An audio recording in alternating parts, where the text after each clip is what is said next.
Continue sir. एक बार फिर आपका पटवाओं के हवेली में स्वागत है। और मैं समझता हूँ उस समय का ये फवारा फाउंटेन टाइप का लग रहा है। और ये मैं उस समय शायद ये पानी से पूरी तरह से वर्किंग मोड में होगा, और आजकल तो ये वर्किंग मोड में नहीं है। और मैं नरेश जी से निवेदन करना चाहता हूँ, इधर का दृश्य दिखाइए। और ये दृश्य मैं समझता हूँ रसोई घर, कोठारी पटवा, कोठारी गोत्र के जो पटवा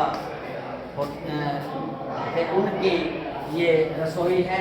रसोई में जैसे ये पुराने बर्तनों में ये आटा पीसने के लिए चक्की, ये बहुत बड़ा प्रांत देख लो।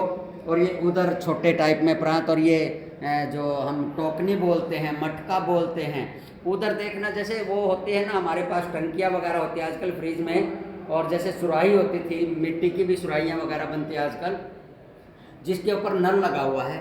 और ये ऊपर देखना जैसे ये हमारे आज की भाषा में बोलते हैं बंटा, टोकनी, और ये लोटा जैसे जिसका नाम हम आजकल। और ये देखना कुंडे वगैरह, जैसे कुंडे होते थे। हाँ, एक और चीज़ देखिए, ये पुराने टाइम की लालटेन, क्योंकि उस समय बिजली विद्युत किसी भी तरह का रोशनी के प्रकाश के लिए जो प्रयोग की जाती थी लालटेन, इसके अंदर केरोसिन ऑयल या कोई जैसे सिपरेट वगैरह डाल करके इसको जलाया जाता था।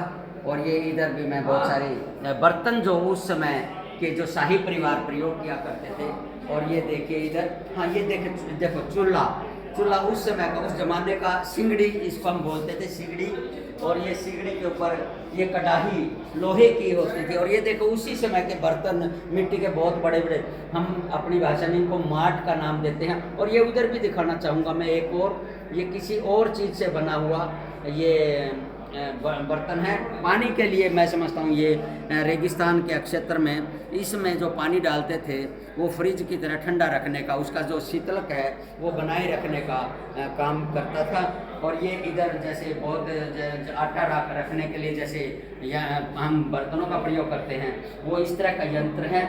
और ये देखो एक बार फिर ये दूसरे सुराही नुमा, ये इसके ऊपर देखो ये दिया हुआ भी है, ये लिखा हुआ है मतलब राजस्थानी भाषा में किसी, और ये उर्दू में लिखा हुआ है। मैं नरेश जी को कहना चाहूँगा कि उर्दू में दिखाने का कोशिश करें। तो ये इसमें कुछ अंकित किया होगा इसका, जो जब इसका निर्माण हुआ और जिसके लिए इसका प्रयोग होता है इसके लिए।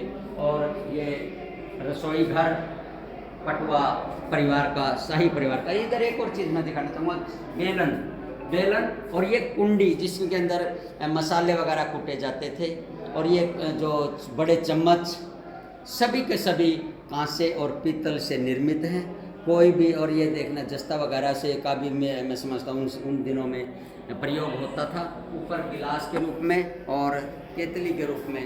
उधर मैं नरेश जी को ले जाना चाहूँगा, यहाँ पर बैठ यहाँ शाही जो परिवार था वो अपना भोज वगैरह करता होगा।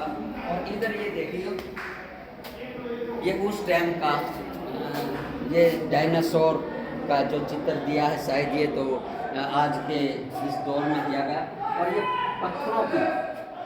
ये पत्थरों की बड़ी बहुमूल्य ये धरोहर के रूप में इसको हम समझा जा सकता है। ये लकड़ी बहुत पुरानी, मैं इसको कह सकता हूँ करीब करीब ये 500-700 या 1000 है। और ये पत्थर जितने भी हैं इनकी जो आयु का आंकलन देखना, ये मैं आपको दिखाना चाहूँगा। जैसे केकड़ा जो समुद्री जीव होते थे वो पत्थर के अंदर जो बनते थे वो उनकी पूरी तरह से, और ये लकड़ी में है, लकड़ी की बहुत ही दुर्लभ प्रजाति की लकड़ी है, मैं इसको कह सकूँगा। और ये जितना भी रखा होगा इनका अगर कार्बन 14 विधि से इनकी आयु का जो आंकलन किया गया होगा तो कम से कम हजारों साल पुरानी इसको मैं समझ सकता हूँ होगी। और ये बहुत बहुत धन्यवाद।